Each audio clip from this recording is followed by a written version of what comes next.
Hello and welcome to In the Kitchen with Mary Mac. Today's classic recipe is Detroit-style pizza. If you've been following our social media, I've been posting pictures of my testing of this recipe for a while. I have enjoyed making this pizza more than I ever thought I would. It's a good pizza. If you've never had Detroit-style pizza, it's a little different than probably any pizza you've ever had. It's very similar to a Sicilian-style pizza, which we did last year or the year before. It's not as thick as a Sicilian, but it's very similar. It's kind of the same style.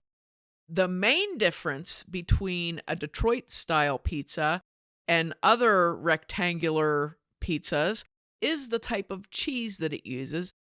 It's called Wisconsin brick cheese. You may have heard of brick cheese before, but it's very specifically Wisconsin brick cheese. And this cheese is a soft cheese. It's white. It's very similar to Munster, I would say, probably the closest taste that I can say, from eating it. It's buttery. It's not a strong flavored cheese, and it melts pretty good. You know how good mozzarella or provolone strings, on a pizza. It doesn't do that really. And some of it will actually kind of stay a little bit solid when you make your pizza, but it's a nice melting cheese. It's really tasty, to be honest. I mean, it's the kind of cheese that you can just eat it, and it's good. So that's really the main difference between that and I would say Sicilian pizza or any kind of a square style pizza. So this is a project. This particular type of pizza is a project because your dough takes a long time to rise. The whole dough process is about 2.5 hours. I do everything at the same time. While my dough is rising, I cook the sauce, I prep the ingredients, I get everything ready. And it's not too bad. The last one I made, I started at around 2 in the afternoon and I got everything going. And we had a completed pizza by about 6, I think, because of the rise times and stuff like that. So it's not terrible. So if you know you're going to be home, this is one of those, like I always say, if the weather's crummy, if it's too cold, too hot, whatever, great time to make a pizza. If you know you're going to be home Sunday afternoon or something, it's a great time to make it. And believe me, it is well worth the effort. So here we go for the Detroit-style pizza. First, the pan. You're going to make this in a 9x13 metal pan, preferably a dark metal pan that has a nonstick coating. However, I got the king of 9x13 pans for Christmas from my daughter Leslie. And this is made by USA Pan, which is located in Western Pennsylvania, I think in Ambridge. This pan, I'm not kidding when I say this is the king of pans. It's a very heavy steel pan. It's coated with a nonstick coating, and it has a ridged or ruffled bottom and sides on it. It's not smooth on the bottom. It might be weird for making a cake in. I haven't tried a cake in it yet. Great for Detroit-style pizza because the crust on the pizza kind of fries in the pan. So with the USA-style pan, which you need to rush out and get, I hope USA decides to sponsor us. Wouldn't that be cool? Sponsor Mary Mac Bakehouse. I love this pan so much. I'm doing this commercial for free, okay? So the USA pan, the reason it works so well is because when you make a Detroit-style pizza, and also the same for what we said with the Sicilian-style pizza, you put oil in the pan, like a tablespoon or 2 of oil, olive oil in the pan, and the oil goes into the bottom of the ripples and the dough sits on top, but it fries the dough and makes it real nice and crispy. But when you take it out, it's not greasy at all. When I've made the Sicilian pizza in my other type of pans, and actually, the first couple times I made this pizza, I made it in my regular non-stick 9x13 pans.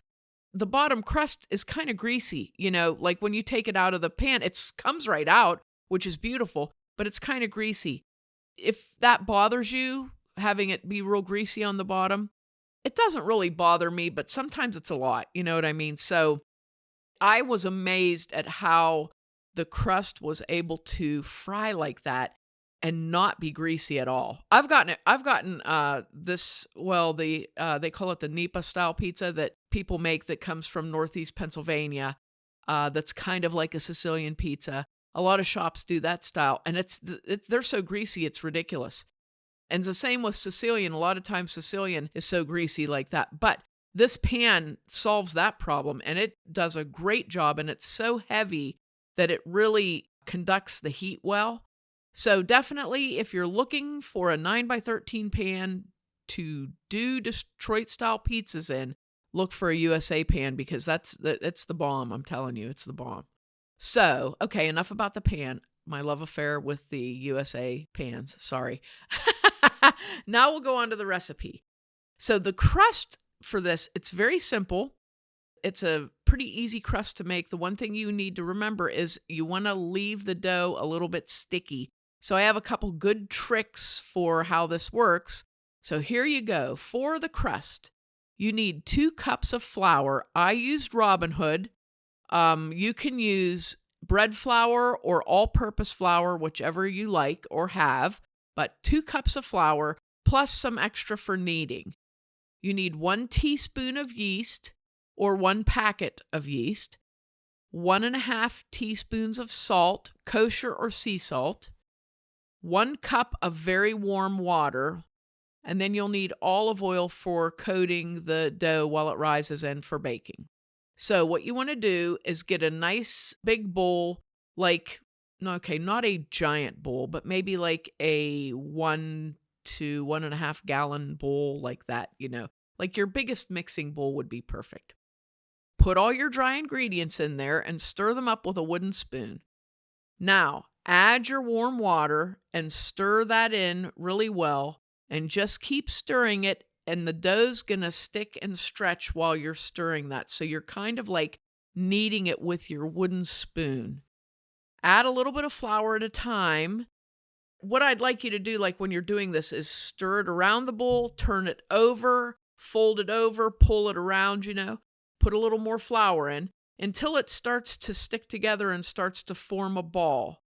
So then you're going to take a good, strong rubber scraper, scrape your spoon off real good, scrape around the bowl to gather the dough into a ball, and then knead it in the bowl for several minutes while adding flour to help it not stick to you.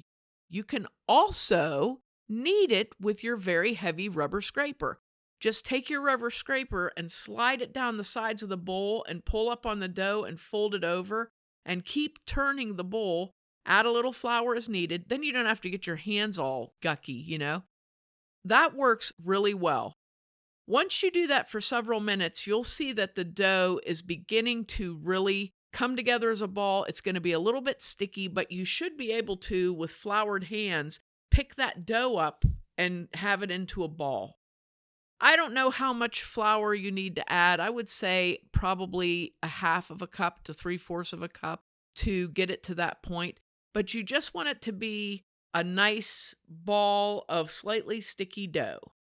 You want to oil your bowl. You can use the same bowl if you clean it real good with the rubber scraper.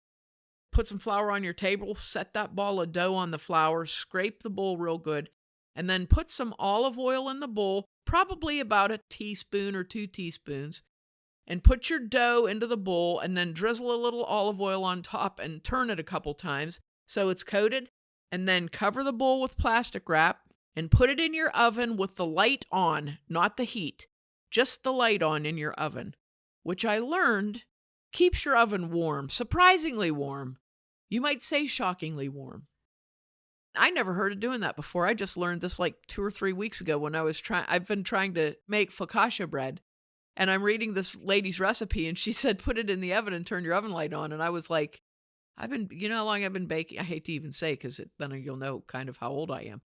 I've been baking for a really long time, and I never thought to do this, ever. Ever did I even think about it. So now I know. However, it works great. So you're going to put that ball of dough in your oven and you're going to let that rise for like 2 to 2.5 hours. Now, in the meantime, you're going to cook your sauce. The sauce for Detroit-style pizza is a little different than normal pizza sauce. So what you do is you make a sauce out of crushed tomatoes and you simmer it for about an hour and a half, and it gets very, very thick. It'll even look dry on top. It'll get so thick. It's wonderful. So what you want to do there, you want to buy a can of good quality crushed tomatoes, a 28-ounce can. DeLallo is a good brand. Now, you can get the San Marzano, which, trust me, are not real San Marzano tomatoes, but they are San Marzano tomatoes. They just don't come from the place where legally you call them a San Marzano tomato. So you can get those if you like. You can get whatever good kind of crushed tomatoes with an Italian name on the can. Get those, okay? You need a teaspoon of oregano or Italian spice blend. You need a tablespoon of minced garlic. You need a half teaspoon of granulated garlic, a half teaspoon of granulated onion, a half teaspoon of kosher salt, a 1/4 teaspoon of black pepper, and a 1/4 teaspoon of red pepper flakes if you want them. If you don't want them, don't put them in. If that's too hot for you, don't put them in. So you want to mix all these together in a small, heavy-bottomed sauce pot and bring that to a light boil. Then turn them down to a simmer and let them cook very slowly while the dough rises. You want to keep a good eye on them. I had mine actually, once they came to a simmer, I put my burner on warm and they just bubbled occasionally. You know, it just kind of cooked. I left the lid off. Once you get to that point where it looks like it's cooked down really well, you just take that off of the heat and set it aside and let it cool. You can put a lid on it then too, because you don't want it to be hot when you're putting it on the pizza. So just let that go for like an hour and a half, set it aside and let it cool. Your dough is still rising, by the way. Next, your toppings. You need a 1/2 pound of good quality pepperoni. I like margarita pepperoni. It's not greasy at all, which some people like that pepperoni grease. But this pizza, the pepperoni is inside, not on top. So you might not want a real greasy pepperoni. And I like margarita, and it's got a good flavor too. So you get whatever you want, but that's my pick. And then you're going to need a 1/2 pound of Wisconsin brick cheese. If you can't find Wisconsin brick cheese, use Munster because, like I said, it tastes very similar and it'll melt the same way. It'll be about the same melt. It's very similar flavor. I've heard it's hard to find Wisconsin brick cheese, but if you go to a good deli, I wouldn't look at a grocery store unless your grocery store has an excellent deli department. Or if you're in Wisconsin. But a good deli will have it. Arlington Market in Newcastle has it.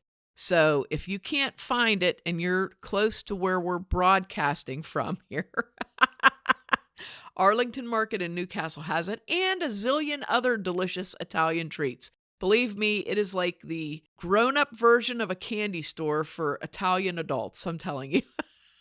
They have all the good stuff. So they do have it. And what you want to do is take that Wisconsin brick cheese and you want to cut that into 1/2-inch cubes. So what I did, I put it on a cutting board and I cut it into 1/2-inch thick slices. And then I cut those into strips and then cut them into cubes. And then put them in a container with a lid so they don't dry out. So your cheese is all ready. The reason you want the 1/2-inch squares is you want to be able to position it where you want it because that's important in this pizza. And the second thing is when the cheese melts, you want it to leave a good cheese presence in its path. I don't know how else to say it. You don't want the cheese to just melt all over the place. When you have the glacier of cheese melting. When you make the pizza, you'll say, oh, now I know what she meant. She's really not crazy. That's what you'll say. I have written down, now that I've looked at this, 3 times the size of the pan and the note USA pan in my recipe, because apparently I don't want to forget that. But anyway, here we go. We're getting ready to prepare to assemble our pizza, but we're not assembling our pizza, okay? We're getting ready to prepare to assemble. because this takes a long time. So what you want to do is get your USA pan with the rippled bottom and grease it thoroughly with shortening. I've learned this lesson because I want that pizza to pop right out of there, all right? So grease your pan thoroughly with shortening, and then drizzle 1 or 2 tablespoons of olive oil into the pan, whichever, if you're a light oil person, 1 tablespoon. If you're a heavy oil person, 2. Take your pan and roll it all around so the oil rolls around and coats the bottom. You don't need to get the oil up the sides, but I did put the shortening up the sides because I just didn't want cheese to stick all over it, which I didn't think it would because, honest to goodness, those pans are so slippy. But I don't know what your pan's like, so do your best. Now, you want to carefully remove the dough. Well, remove the dough from the oven, and then carefully remove the dough from the bowl without deflating it if possible. Use your rubber scraper, your heavy rubber scraper, and very carefully remove your dough from the bowl over your pan. And kind of, if you move your bowl while you're scraping the dough out, it'll kind of stretch it out. Don't press it down and try not to deflate it, but if it does, don't panic. Once you get it into the pan, very carefully with your fingertips, spread that dough out so it covers most of the pan as good as you can without pressing it down. And this sounds crazy, but this is exactly what you're doing. You just very carefully, a little bit at a time, stretch that dough so it goes into the corners and everything, and then cover your pan with plastic wrap and let it sit for 30 minutes so that dough can relax and move back out again. And you'll see it'll go, if not into it, just about into the corners. Now you've got your sauce cooling that you've set aside. You have your pepperoni and your cheese ready, and you're ready to assemble your pizza. So what you want to do, after 30 minutes, remove that plastic wrap and carefully stretch the dough if you need to make sure that the dough's in the corners. The last time I did this, I did have to push it into the corners a little bit, but the time before it went, so sometimes it's going to move and sometimes you might have to help it. Preheat your oven to 400 degrees and move your racks. You're going to bake this pizza on the very bottom rack. So if you need to remove your racks or move them to the top to get the extra rack out of the way, do that and leave your bottom rack on the bottom. You're going to let your oven preheat. As soon as your oven is preheated, now we're going to assemble the pizza. So your first layer is going to be pepperoni, and you want to cover the crust with pepperoni, but you don't want to overlap it. So just put that pepperoni in a nice design, nice rows, and cover the whole crust with it, even to the edge of the pans is fine. Now you're going to put the cheese on it. What you want to do first is put cubes of cheese around the edge of the pan about 1.5 to 2 inches apart, right on the edge of the dough. So they're going to be sitting on the edge of the dough, touching the pan the whole way around the pizza. How I start this is I put a cube in each corner, and then I start laying my cheese out about 1.5 inches apart the whole way around. Once you get that done, you take the rest of the cheese and you just sprinkle it over the pepperoni and spread it out so it's nice and evenly spread. We'll have pictures of this up on Facebook and Instagram and in our recipe blog so you can see how the arrangement would look. Now, put some more pepperoni on top of that cheese, as much as you like. I put about half as much as I put on the bottom layer on top of the cheese usually. Spread that on there. Now the sauce. So the way you sauce a Detroit-style pizza, I think the most effective saucing method is to put 2 strips of sauce long ways down the pizza, the whole way down from edge of the pan to edge of the pan, and you want to be about 2 inches in from the sides of the pan, because your pan's 8 inches or 9 inches wide. So you want to be 2 inches to 1.5 inches to 2 inches away from the side of the pan, and then you want to leave about 2 inches in the middle. So that leaves you 1.5 inches to 2 inch wide strips of sauce going right down the pizza long ways. And the thing that's nice about that is when you cut your pizza, every slice of pizza will have nice heavy sauce in it. And you can cut it, if you cut it into 8 slices or 10 slices or however you want to cut it, you're going to have sauce on every one. I've seen people do these pizzas and make a fancy sauce design on them. And guess what? You run into like 4 of your slices aren't going to have any sauce. And I think that would be terrible, and I would probably cry. So you put 2 heavy strips of sauce on top. Your pizza is assembled. We're going to put that into the oven on the bottom rack, and we're going to set our timer and bake this for 30 minutes. Your pizza is going to be browned and bubbly and hot and delicious looking. The edges of your crust should be very dark brown, not necessarily burned, but very dark brown. When you take that out of the oven, this is going to be hot.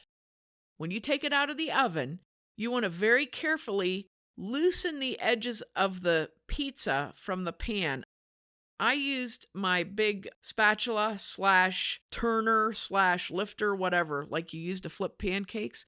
So I used a metal one of those very carefully in my beautiful pan so I didn't scratch it. Go around, loosen up the edges of your pizza, and very carefully, if you hold the pan like in your left hand with some sort of an oven mitt to keep yourself from getting fried, and take your spatula in your right hand, for left-handed people, reverse that. And I just lift up on the pizza very carefully, slide the pan out from under it, and release it onto a big cutting board. And voila, there is your Detroit-style pizza. And I'm telling you, I cut it into 8 slices. My husband says we should make smaller slices. I don't know. We can only eat 2 slices of it. You get 8 slices, you can eat, I can eat 2 slices of it, and I am stuffed. This is so good. The crust is like kind of bready, fried, crispy on the bottom, and that cheese melts down around the edges of the crust and flavors it, even getting down into the bottom, mixing with the olive oil. So you get this, the flavor of the crust is unbelievable due to the cheese. And the pepperoni cooks really well down under there. Like I said, if you use a pepperoni that's a really good quality and not too greasy, you won't even have a bunch of greasiness on your pizza. And the cheese will melt, but you'll still have some spots where it's very dense, I'm telling you, this is it. This is the pizza. Now, for variations, you don't have to use pepperoni on it if you don't want pepperoni. Usually, a Detroit-style pizza is just like pepperoni's the only topping, okay? However, with these changing times that we have, and people are making them, you can actually put other toppings on here. I have put sausage and mushrooms. I've used banana pepper rings. You just don't want to put a lot of toppings on it and weigh the dough down. I think the last one I did was the sausage, mushrooms, and peppers, and it came out really good. It was very good. You just have to be careful. You don't want to weigh that crust down. But the pepperoni is definitely, you don't need another thing. This pizza is so good. So if you want to do something real fun that's very impressive, this is a great recipe. Just make sure you block out, like I said, you want like 4 hours that you're not going anywhere. So this is going to be the whole way through this year. All of these recipes are going to be, if you don't have anything at all to do today. Is it the year of classics, or is it the year of if you don't have plans? If you're home and you want to kill 4 hours. But it was so good. And like, I would say this pizza, if you cut it into thinner slices, like if you cut it into 10, this would serve 5 people probably. Definitely 4 people, because, it's very, very filling. But if you don't want to share, that's good too. So you can just keep it to yourself. But this is good. The crust of this recipe was very good. And the sauce is incredible. And you will, believe me, you will use all of the sauce. Even though you think, man, that's a lot of sauce, you'll use it all. There's no sauce left over. So go get yourself a USA pan and make yourself a Detroit-style pizza, Mary Mac says. And make sure to check us out online on Facebook and Threads at Mary Mac Bakehouse, on Instagram at Mary Mac Bakehouse and Mary Mac Podcast, and on our website, marymacpodcast.com. Thanks a lot for listening if you did, and if you didn't, too bad for you.